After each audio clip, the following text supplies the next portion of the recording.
Okay, folks, we're going to do back-to-back reviews, but maybe we'll not film them all consecutively, but we watched a couple of movies over the weekend, and you've been bugging me to watch this movie, and as it turns out, I had watched it before. You just didn't remember. I was pretty sure he turned it off because he got bored, but maybe not. This is a movie that you'd probably take some girl to see on a first date at the Edwards University 6 in Irvine by UCI. It's kind of that movie theater that plays all kind of like A24, Focus Features, art house type of movies, and this movie kind of had that vibe.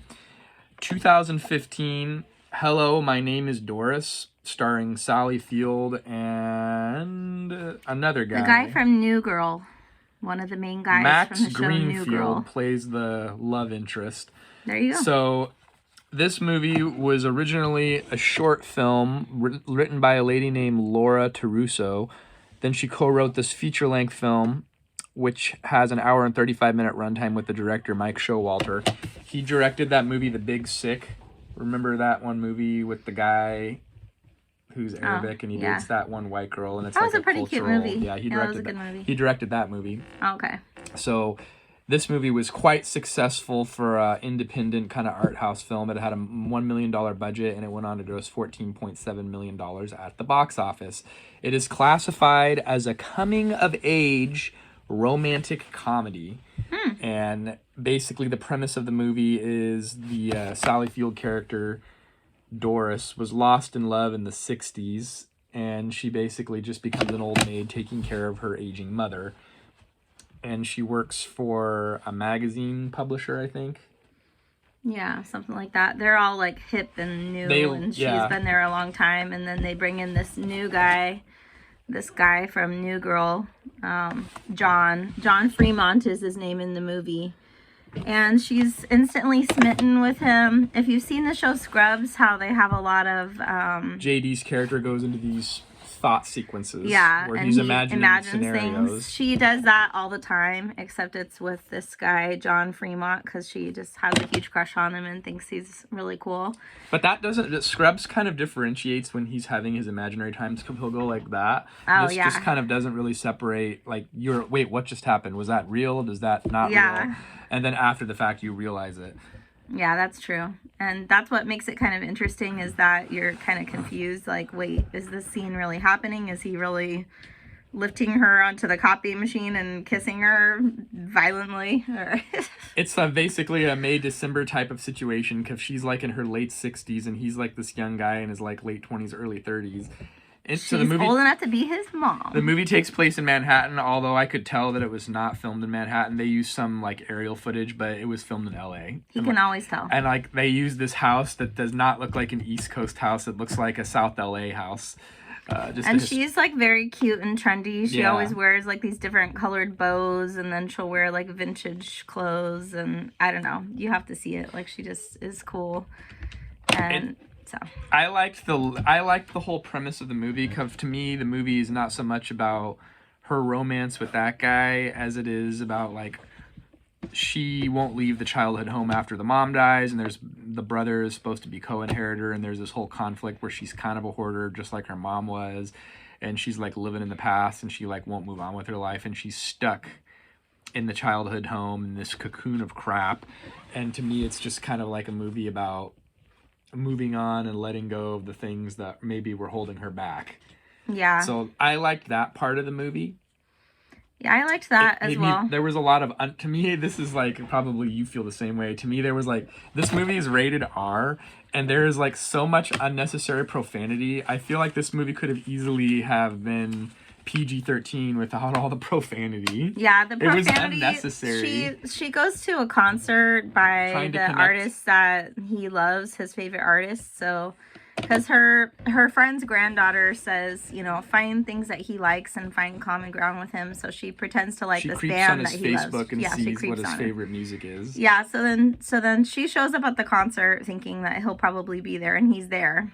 And she's dressed in a very weird, like eccentric Well, because the granddaughter way. said it's a certain type of music, this electronic music or something. So Yeah. wear bright neon clothes or whatever. So she's dressed like an 80s gym rat. And then the band, they love her. So the lead singer of the band is actually the one who curses the most. The photographer. He drops all the F-bombs. They have a photographer that's going to shoot the cover for their new album. Yeah, but the lead singer and the photographer are there. They're both chatting, and he's the one who's so like, silly. You're effing amazing, Doris, or whatever. We don't use profanity on this channel. This is a very G-rated channel. Yeah, so anyways, you get the gist of it. If he had cleaned up his language, could have been PG-13. Could have been a PG-13. Or maybe even PG, but those art house movies want to be more edgy.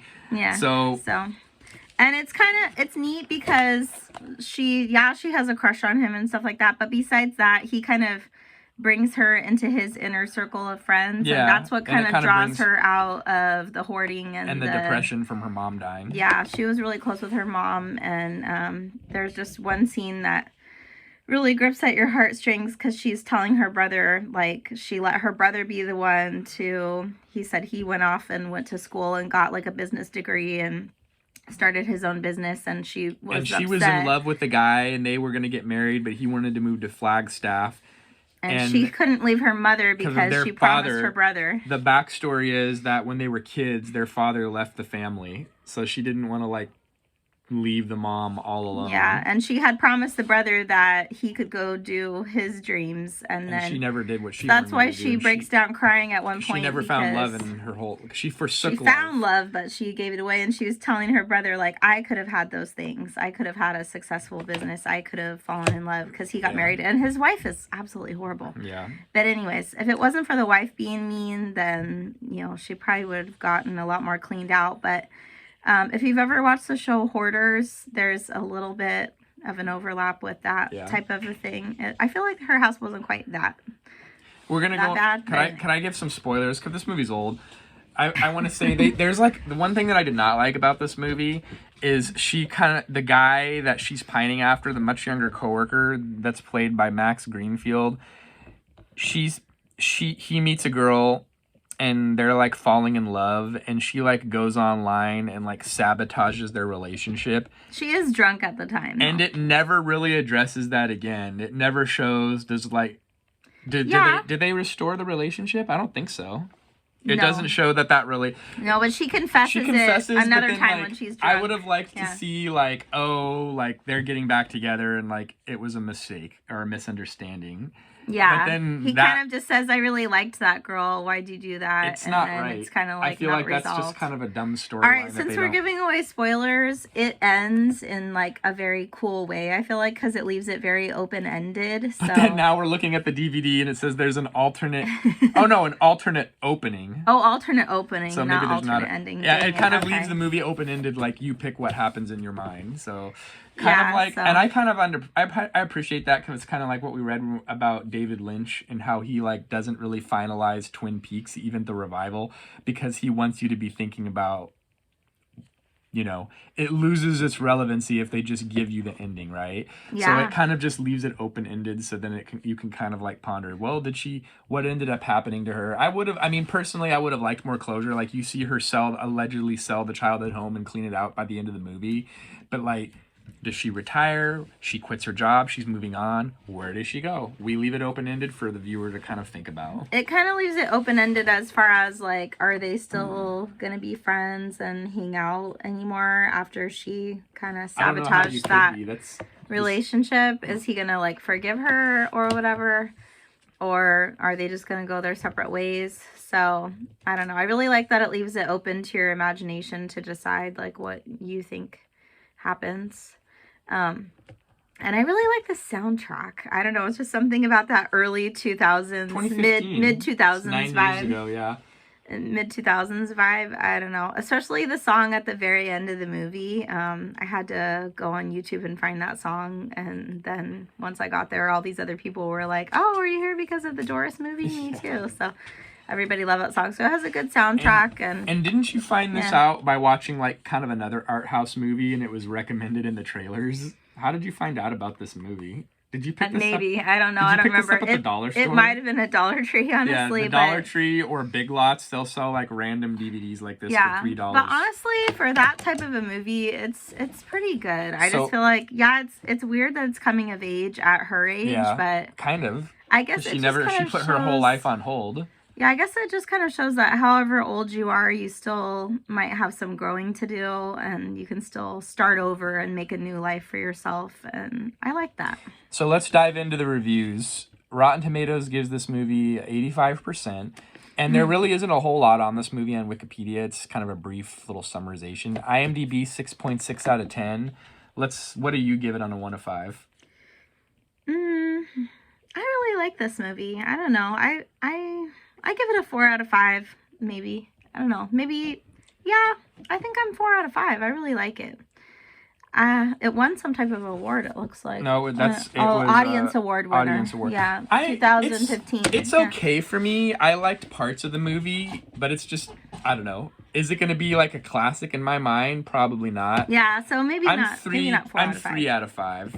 I liked it, but it's not like one of my favorite picks. It's not moving up into the 4s and the 5s for me. Okay, yeah. Maybe I'm 3.5 out of 5. But it's still a good movie. I don't know. It's a good movie, but it's just not my favorite movie. So that's it.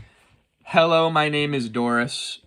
Thanks for watching. Until next time, we'll see you then. We would like to hear your comments down in the comments section. Let me know what you think of the ending. There you go. What you think happens. And you know what? I will say that Sally Field's performance was 5 out of 5 at some point. There was like this moment where they're forcing her to clean out her house against her will, and she has like a freak out moment, and she really was 5 out of 5. Her made me cry. Awesome. So it was sad. Huge shout out to Sally Field. There you go. And that Max guy from New Girl. That too. He's eye candy for you? He's cute. Okay. Fair enough. Thanks for tuning in, folks. Bye. We'll see you next time.